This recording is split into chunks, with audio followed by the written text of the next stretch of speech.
A very warm welcome to the RiskReversal Podcast. I'm Guy Adami, always joined by Dan Nathan. Today we're joined by Neil Dutta. He's a partner and head of economic research at Renaissance Macro Research.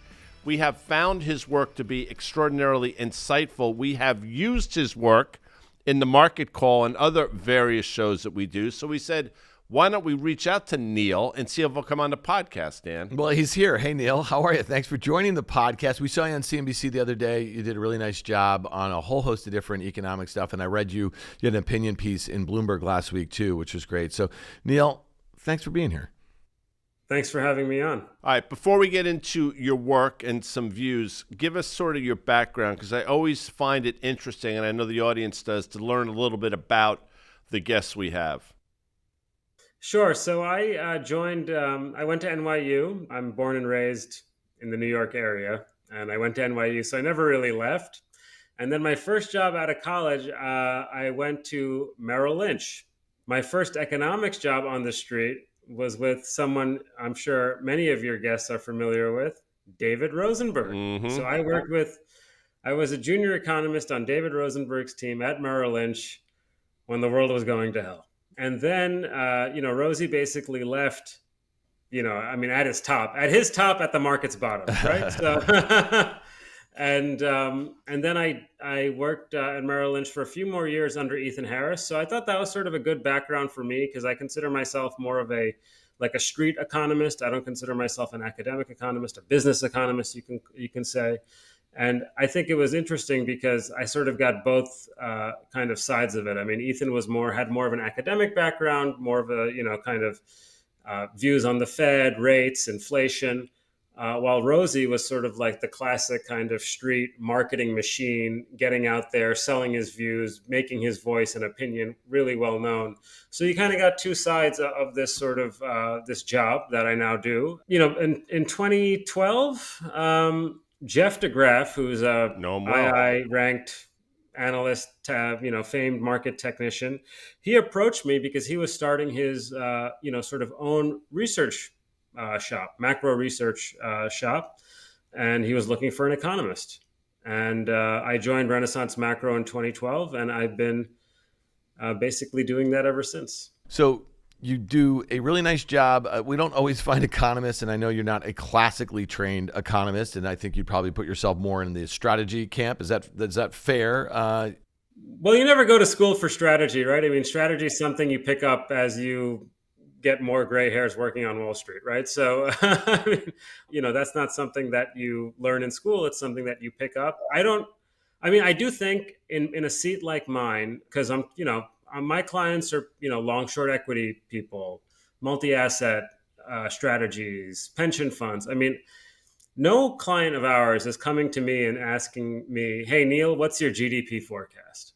I think a GDP forecast on its own is actually quite useless. I mean, so for an economic call to be useful, you need to kind of combine it with some kind of market conclusion, right? So if I'm optimistic on growth and I think everyone's expecting a recession, what does that mean for equities? What does that mean for fixed income? And so I think that's why clients talk to me, is that, we're sort of able to frame the economic conversation in a way that makes sense for making an investment decision. Yeah, no, and from where we come from, and, obviously we started out on the institutional world, and I think Guy and I would agree that talking to an economist for a long short equity person or somebody who is, basically putting capital work in a way based on, fundamentals and momentum and a whole host of other inputs, yes, we'd much rather talk to somebody who's worked themselves into a strategy position. All right, I mentioned this piece that you wrote in the Bloomberg last week, and I just think it was, again, really interesting. Innocent until proven guilty.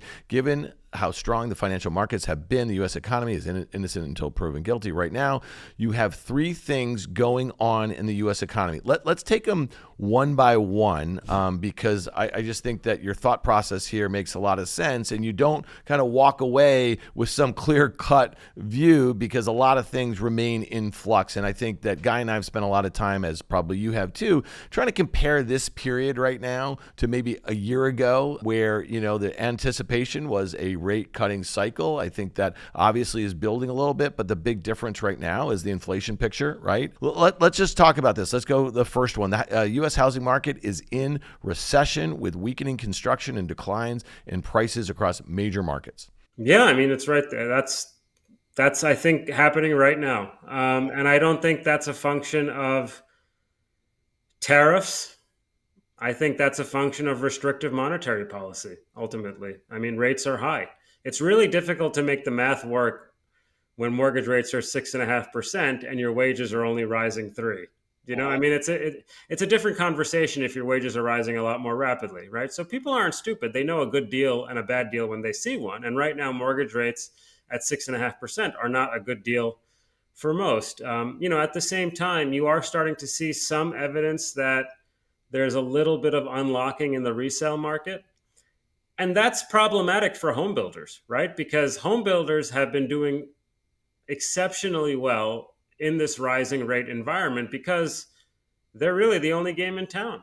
And their balance sheets are in a much better position today than they had been, in the period right before and after the financial crisis. And so they're able to do things like rate buy downs, give you a teaser rate for a couple of years, and then you reset to a higher rate, stair step. So they're able to buy you points with your bank. I mean, they're able to do all these things to kind of move product. But now I think the issue is you're starting to see resale inventory unlock a little bit, and demand is cooling in the housing market. And I think importantly, it's cooling in the places where the builders make the homes. Right? Like, so not in the Northeast. I mean, if you come out to New York, New Jersey, homes sell very quickly because there's no inventory. But if you go to Florida, Texas, Arizona, the prices there are down quite substantially. And that's a problem because if that's where they make the houses. I think the fact that home prices are declining nationally, but in particularly in those markets, that's going to continue to put pressure on construction activity. And importantly, that's going to put pressure on employment, right? Like, this isn't like 2022, right? Remember, go back to that period and you had lots of people, talking about like housing is the business cycle. We're going to have a recession because housing is going down. The Fed talked housing down without even raising rates. I mean, that is true, but the difference back then is that the builders had this huge pipeline of activity that they could still they had a big order backlog, in other words, and they sort of kept building these houses. That order backlog is gone. There's not really much in the pipeline for them to make. And that, to me, creates a risk of, weaker construction and weaker construction employment. And I think that's important. One last point. You go out and obviously a big topic today is immigration, right? Like, immigration is, we're seeing more immigration enforcement. People are leaving the country. And you'd expect that to weigh on home builders. But if you ask them, are you having difficulty finding workers? They're not, because demand is weak, right? Like, so I think the fact that they're able to source labor very easily is an important tell at the moment about how weak construction demand is. I agree with you, and I would submit, and this. I mean, this is not a lagging indicator that you're talking about. Historically, this is definitely one of the leading indicators that people should be watching, and it's right there in front of you. You just laid it out. I've been talking about this stealth sort of move in terms of inventory. I think we're up to about 10 and a half months-ish of supply. You probably know it much more granularly than I, but it's been moving up. The average selling prices across the 4 home builders that we talk about in terms of publicly traded companies has been going down. So this has been happening in maybe it's slow motion or an accelerated pace, but clearly the stock market doesn't care about any of this. You also mentioned interest rates being restrictive. I agree with you, but you know this as well as anybody. When the Fed lowered interest rates in September, 10-year yields proceeded to go from 3.6% to 4.5%. So I think there's this thought out there that the Federal Reserve has the housing market in it, in the palm of its hand. I'm not certain that's the case. Thoughts on that? Well, I mean, I think that the Fed is always damned if they do, damned if they don't. And so, like, think about the alternative scenario. Let's say the Fed didn't go 50 in September. Perhaps longer term interest rates would have kept going down. Would people be happy about that? Of course not. That would be even a bigger mistake, because that would mean that the bond market, the long end, is sniffing out even more recession risk. So, I think to me, like the timing of like the criticism that the Fed gets, like, oh, they cut fit, like this is like the Kevin Warsh thing, right? Like, oh, like if you're going to cut rates, make the whole curve go down, but it doesn't always work that way, right? Like, the fact is that the long end of the curve was rallying into the September rate cut. So to me, the fact that the Fed actually delivered the 50 basis point cut actually slowed down the market pricing in recession risk. So it was in fact a good thing. And then thereafter, the data basically started turning around, and that was okay. I mean, sort of divine providence. I mean, it was kind of coincidental more than anything else, But ultimately, I guess I would just say that I think we have very much like a stock market driven view of financial market conditions, but I would just say like like a 5 to 10 basis point upward move in 10-year yields probably matters more than a couple of percentage points in the equity markets at this point. The consumer is sluggish. This is number two. The labor market is showing fading momentum, though there is no sign of a steep drop. Well, I mean, I think I might have written that right before the jobs number came out, but it's, I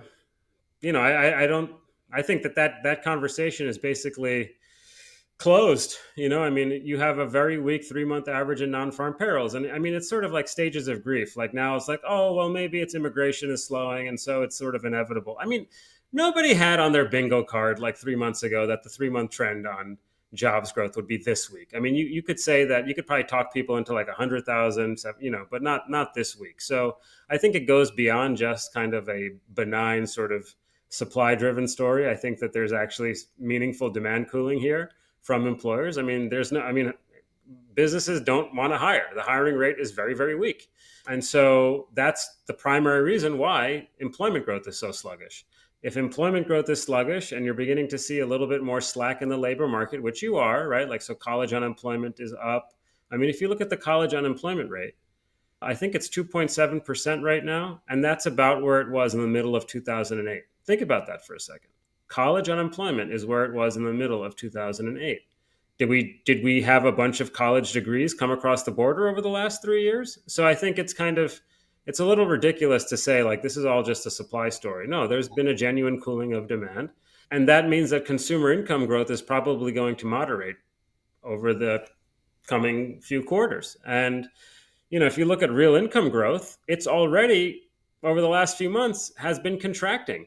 And now we have a potential upward move from price inflation coming at a time when the labor markets have slowed. So that combination isn't going to be good for real incomes, and in turn will not be good for real consumer spending. And the last thing is there's no savings buffer, right? I mean, back in 2022, when Russia invaded Ukraine, people had a lot of savings to draw down, right? I mean, and you don't really have that excess savings pile anymore. If income growth is cooling at the moment, which it is, then, I think that's going to flow right down into consumption. And that's why I think consumer spending probably slows. All right, a couple things. So one thing I've learned over the years, especially doing fast money, is never underestimate the U.S. consumers want to spend. They'll spend under just about any circumstances thrown at them until something scares them. In my opinion, that something is typically a pretty precipitous move in the stock market. Not to suggest that everybody owns stocks, but when people see what's going on, they get frightened. But my question to you is, why isn't anybody talking more about should they be spending? Because delinquency rates right before our very eyes, depending on which one you want to look at, we're talking about things going back 13, 14, or 15 years, the speed with which delinquency rates have been going higher. I mean, this is a consumer, in my opinion, and you're speaking to it, that is spending money because they're fighting inflation with credit, which I don't think is necessarily a healthy brew. Thoughts on that? I mean, you've seen delinquency rates tick up. They've stabilized in recent quarters. The biggest sort of knock on my economic views, frankly, is what the markets are doing, right? I mean, banks look really strong. So, the fact that, if there was a huge delinquency cycle in front of us, you would expect bank stocks to be acting a lot more concerning than they have been. I mean, they've been fine. That's something that I'm sort of thinking about myself. But to me, it just comes, ultimately, I think consumers will spend until they experience job loss of some form, right? Like maybe their hours get cut or they lose their job outright, and ultimately that's going to weigh on consumer spending. It's the income channel that I think matters most. And believe it or not, I mean, if you look at consumer spending over the first 6 months of the year, it's basically flat in real terms, at least in the economic data. I think to me, that's pretty revealing. Not a lot of people know that, but if you look at real consumer spending so far this year, it's been weak. And you just have to make a call on, why is it going to perk up? And the only thing you can really point to is, okay, maybe people spend out of stock wealth, but historically the propensity to spend out of that is quite low. Housing matters more and home prices are contracting. So really you have to make a call on the job market. So you have to say, like, why do you think the job market's going to accelerate? And I don't really see much evidence of that right now. Yeah. So Neil, and it seems like every day, if you open the Journal, the New York Times, the FT, whatever you're reading, there's a story about AI, just kind of taking these white collar jobs, and they're usually low end jobs. And, you talk to a lot of folks in tech. I had a meeting yesterday with a VC who is literally only investing in companies that are basically, from an AI standpoint, going after these low end jobs. And obviously it's the call centers in this narrative, but there's a whole host of other ones in professional verticals, right? And there was an article in the New York Times yesterday, and this is slightly different, but the private sector in New York City in the first half of 2025 added 1,000 jobs.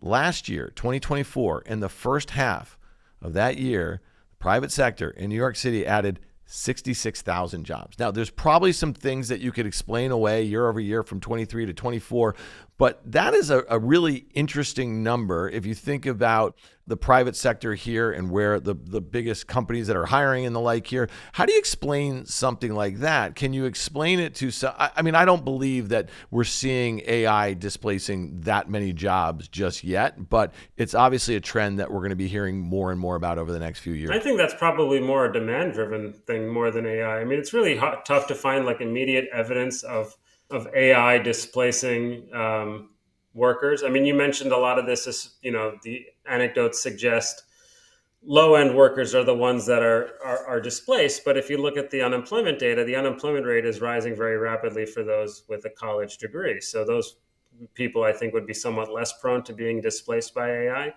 For my own personal experience, AI is not a substitute for an analyst. It's a supplement to an analyst. And I think a lot of people, at least in the financial industry, feel that way. But I think what you're seeing in New York is it's a microcosm of what we're seeing in the country, which is demand has been cooling for labor. And that's because, ultimately growth is what drives employment.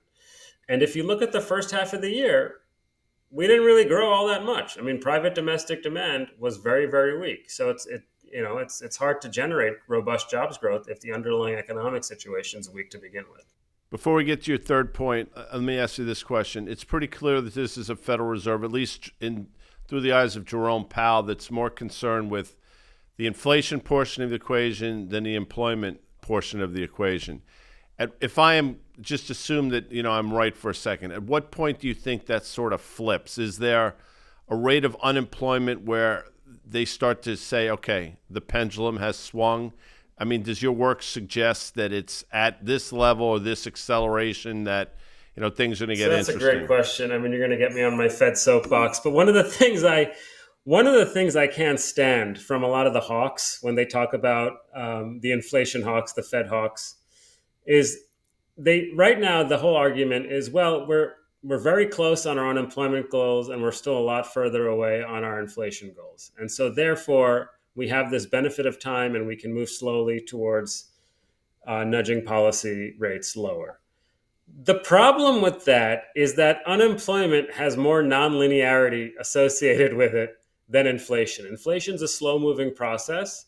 Unemployment can go up like significantly in a month, and it wouldn't be like you wouldn't see it in inflation immediately. So inflation's a process particularly outside of commodities, right? Service sector inflation tends to move very slowly.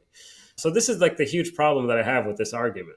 And, the truth is, I mean, as much as it pains me to say this, the economic data itself are not actually all that useful in making a recession call, okay? What you want to look for is what Greenspan talked about, which is like discontinuities in the data, right? Like, so what's interesting to me is like, let's say you have like a bunch of 200,000 on jobs, and then all of a sudden you have a 50. Like, that's interesting, right? Or you have, the ISM's like running at 53 and then all of a sudden it goes to 45. Like that's interesting. Like, so you want to look for these discontinuities. And the thing I'm kind of, and so far, I mean, we've had this, kind of benefit of everything being very, very linear in nature. Like we've seen like a slow increase in the unemployment rate. We've seen this modest cooling in the jobs market. And I guess the thing I'm concerned about is like, are we sort of seeing these discontinuities now, right? Like when we had like relatively robust jobs growth and then all of a sudden like the bottom fell out. And, right now people are making the argument, I don't necessarily agree with it, but they're making the argument that, well, of course those jobs numbers were going to be weaker. It was right after Liberation Day and like the uncertainty was so high. Now the uncertainty is better. So we're going to have sequential improvement. But I think the risk with that view is that it assumes that the uncertainty around the tariffs matter more than the tariffs themselves. And it also assumes that the uncertainty around tariffs is gone, which it's not, because the president tells us every day that we're going to have Section 232 tariffs coming. We're going to have, certain countries that we're still, skirmishing with on trade. So I don't think the uncertainty is done. And in the background, you still have this like passive tightening of monetary policy still happening, right? Because nominal growth is weak and the Fed funds rate's not changing. So that to me means like the Fed's allowing the pressure to build in the system. I mean, you're now at a point where the main asset on the household balance sheet is deflating, right? Like, so to me, there are some problems under the surface, and that's why I support rate cuts. I think it makes sense from an insurance perspective. No, I was going to say, I'm going to ask you this, and I did not go to law school, although I'm dangerous enough to know that when you ask a question, you should know the answer. I'm going to ask a question of you that I do not know the answer to.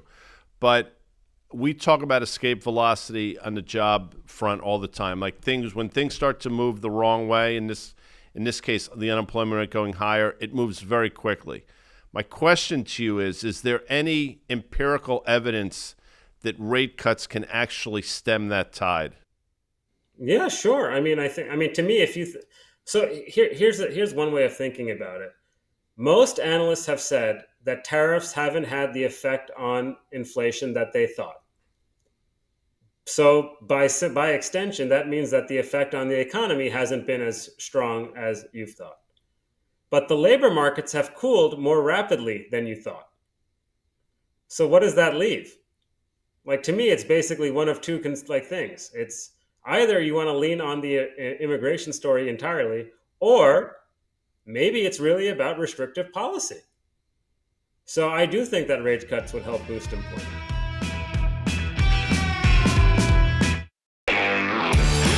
All right, let's go to number 3 of your op-ed. AI-related investment has been significant. It's boosting growth, and there is no sign this is letting up anytime soon. You put some numbers in and around what you suggest that it could be adding to growth. We've seen probably hundreds of billions of dollars, $300-400 billion in the last year and a half, 2 or so, from the major hyperscalers here. Some of those estimates continue. I had a guy on from ARK Investment. He's the chief futurist over there. He thinks in 2030, the AI infrastructure CapEx number is going to be $3 trillion. So you just said it's not letting up, but that would be accelerating pretty dramatically. That does not include China. Just kind of parameterize a little bit like what you think these hundreds of billions of dollars from the largest tech companies here in the world, actually, but here in the U.S., what that means for GDP growth right now. Well, I don't have the numbers in front of me at this moment, but I guess so when I look at GDP, I'm looking at information processing equipment. So that includes things like computer equipment and so forth. If you add that plus like the data center construction plus software investment, I mean, you get a contribution that's quite substantial. I mean, it's adding at least, 50 to 60 basis points to GDP growth. And in the first half of the year, that was actually more than consumer spending. So consumer spending, is famously, 2/3 of the U.S. economy. So you had 2/3 of the U.S. economy contributing less to GDP than something that's barely like 5% of GDP, right? So I think that's pretty remarkable. This is all still very, very new. I mean, I have a lot of different kind of competing ideas in my head about what it all means. But right now, the one that I find most compelling is that there's a bit of crowding out associated with what's going on with AI, right? Like, so, for example, you mentioned we're going to have these these massive numbers on data center construction. That's going to tax our energy grid substantially. And like, what does that mean for household utility bills? Right? I mean, it's not going to mean much up here, but because we don't have a lot of spare land. But you go out to the Midwest, the Southeast, utility rates are going up meaningfully for a lot of those consumers, and so that's going to be a tax essentially on disposable income for them, which will hurt consumer spending. Is there a sort of substitution where the demands for data center construction? I mean, obviously, a lot of this is done with the blessing of the government. Does that come at the expense of housing construction? Like, we're notoriously undersupplied in our housing market. Does that mean it's going to be even more difficult for us to build homes? And of course, the last piece of it is that it loosens financial conditions. I mean, so far, every time some major company comes out and says, like, we're going to spend like more than you thought on AI capex than you did the quarter before, the stock gets the benefit in the market. The investors bid the share price of that company up. So long as that's the case, it kind of creates this tension where, okay, like, you announce more AI capex and you get rewarded for it with your share price going up, and so that just begets more investment, right? And that kind of creates upward momentum in the stock market, and that keeps rates elevated. And so to me, it's not doing much for the real economy, at least not yet. I mean, ultimately, investment only makes sense insofar as it raises productivity and real wages and consumer spending. That's not yet happening. Right. And it might raise productivity. It's not likely to raise real wages. And one of the main issues there is, like, you just kind of quoted some data about college, folks getting out of college and the unemployment rates. I mean, talk to most people in tech. They'll tell you that these, kids who are coming out of MIT and Stanford, and when they started their freshman year, they could have taken it to the bank. They were going to get a $165,000 job, at some big tech company coding, and it just doesn't seem to be the case anymore. And again, have those conversations, because it seems to be like a universal sort of thought. It starts in coding. It's going to find its way into some other sort of, jobs there. And I guess the issue with spending 30% of your revenue on CapEx is that you better start seeing the return. You better start seeing the uptake of the products that are going to be built on top of that, or the compute, you know what I mean? Like, so the issue there is that at some point there will be digestion. Microsoft in that last quarter, the stock gapped up huge to an all-time high, gained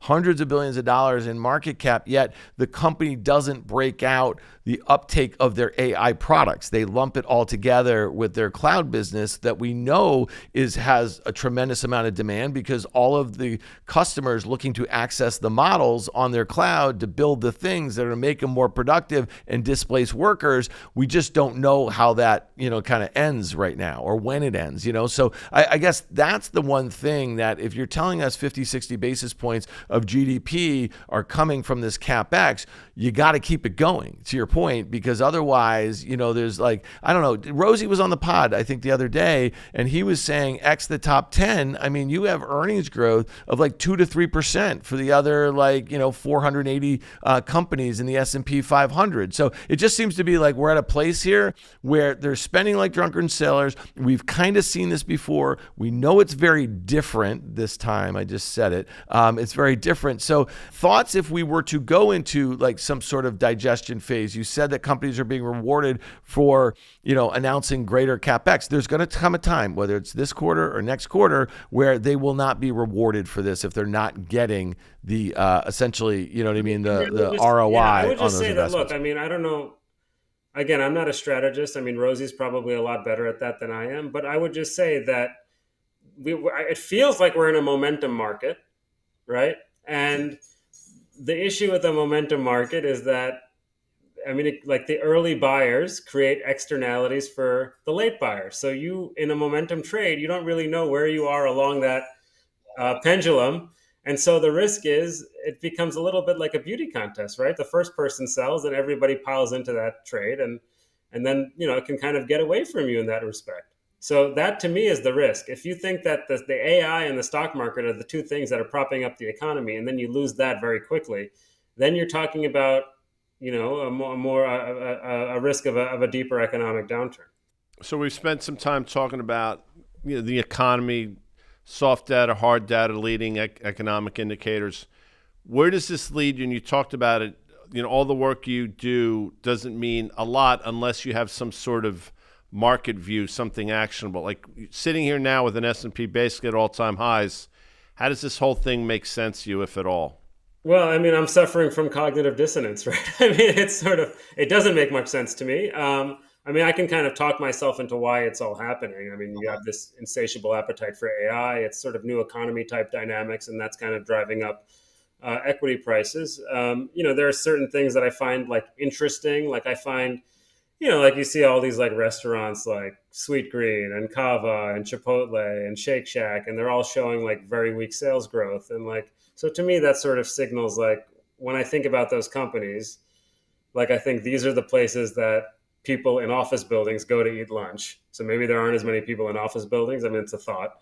But, look, I mean, I have more of a defensive orientation in the towards the markets. I mean, I like essentially the bond surrogates in the stock market. So I like utilities, teleco. I'm not, I mean, to me, there are too many things in the economy that just don't work with interest rates up this high, right? And so therefore, interest rates must come down. And it's just a matter of when. And in the meantime, the nominal income growth is slowing, right? Like, so this is why inflation, like tariffs are a one-off, right? Because consumers don't really have the capability to absorb higher prices. And so to the extent that companies try to pass those prices on, it's going to come at the expense of real growth. That's sort of my view. So the composition of growth, I think, will look worse in the back half of the year.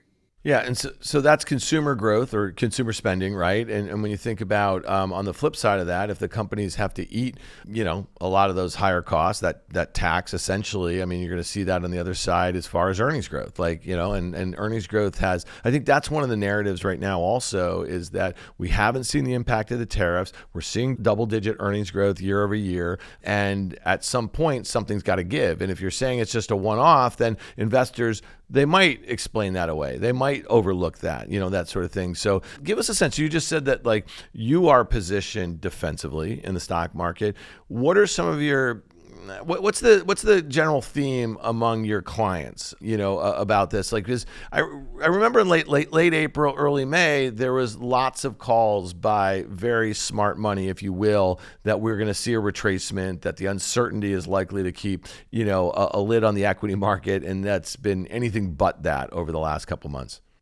So most of my client meetings these days go a little bit like this. Like, Neil, I hear you on the economy. Actually, I agree with you, but I have to be invested. Like it's like career risk almost. Like you have to be invested in the market because it's going higher. So it's not that people disagree with my economic outlook. They just need to be invested in the market because they've been underperforming and they need to basically chase that market higher. So true. We've seen it historically. I mean, the risk is not being long when everything goes down. The risk is not being in when everything goes up. And when things go down, seemingly there are no ramifications, but things go up and you're not fully participated. You just use the term career risk. You said before, and I totally understand what you're talking about in terms of rates needing to come down. The one problem is they haven't been. And let's just back out the Fed for a second. Globally, you start Italy, France, Germany, Japan, Spain, all interest rates we haven't seen. Some countries 5 years, other countries 10 years. In terms of Japan, maybe almost historically, speak to me about the problem that global interest rates going higher poses, if anything, to the United States. Well, I think to your point, it's keeping rates higher than it otherwise would be. I will say that against those countries, I mean, our yield, like longer term rates are down year to date. So we have the best performing bond market, I think in G10. I think the Japanese situation is interesting. I mean, they look like they're behind the curve. So presumably if they begin to hike rates, that'll take some of the pressure off the longer term interest rates, which could help stabilize the global sort of long end of the curve. But I also think it's not just what's happening globally, but there's also probably a policy risk premium, in the US, right? I mean, you have, I want to fire Powell and, even though that's, I think, a very low probability event, and I think the president knows that he's not going to touch that stove. But that doesn't mean that he won't. I mean, is he going to put in like someone that's more politically pliant at the Fed? That's probably a risk that some bond market investors are thinking about. I've had clients tell me, well, what about this BLS guy? Can we, is that going to be a problem? And that puts risk premium into the fixed income markets, and it keeps, look, I mean, at the end of the day, right? I mean, the 10-year yield is at 4.3% right now as we're talking, and nominal growth in the U.S. in the first half of the year, if you look at like private demand, like sort of like controlling for all the sort of like inventory and trade swings, it's running well below that. Right. Like, so that to me suggests like there's a pretty meaningful premium that's baked into the long end of onto the curve. And my suspicion is that'll start to come out, because I do think that once the president like gets his Fed nominees out of the way, he'll sort of like stop talking about the Fed next year. And I think that will probably go a long way into helping provide some release into like the duration trade. All right, last question, Neil. U.S. dollar, it's not seen much of a bounce, right? If you go back to where it was trading, in mid-April or so, how does this affect any of your thought process about the economy? Obviously, as relates to the stock market, we know where a lot of the mega caps get a lot of their sales, so it's a bit of a tailwind probably over there. But what's your take on the dollar? And if you expect rates to go lower, do you expect the dollar to keep going lower? It depends why rates are going lower. I mean, if rates are going lower because people are betting on recession risk, then the dollar should go up in that scenario. So it's like you don't want to have a reason from a price change. I mean, the dollar is basically more or less a function of growth in the U.S., growth outside the U.S., and policy differentials between the U.S. and the rest of the world. And I think a lot of what we've seen lately is the U.S. is still outperforming the rest of the world, but at the margin, like, what we're seeing in Europe in particular, like growth in Europe has been re-rated higher, and that's been a primary reason why the dollar has been weak. Neil, I've enjoyed this conversation. I'm looking forward to doing it again. Hopefully people will see more of you on CNBC, but where can they find your work? I know you talked about it earlier, but Twitter, socials, different you can platforms. find me on LinkedIn, but my company, we're at Renmac LLC on X. All right, Neil, we appreciate you being here. Thanks so much. Thanks, guys. Appreciate it. Talk soon.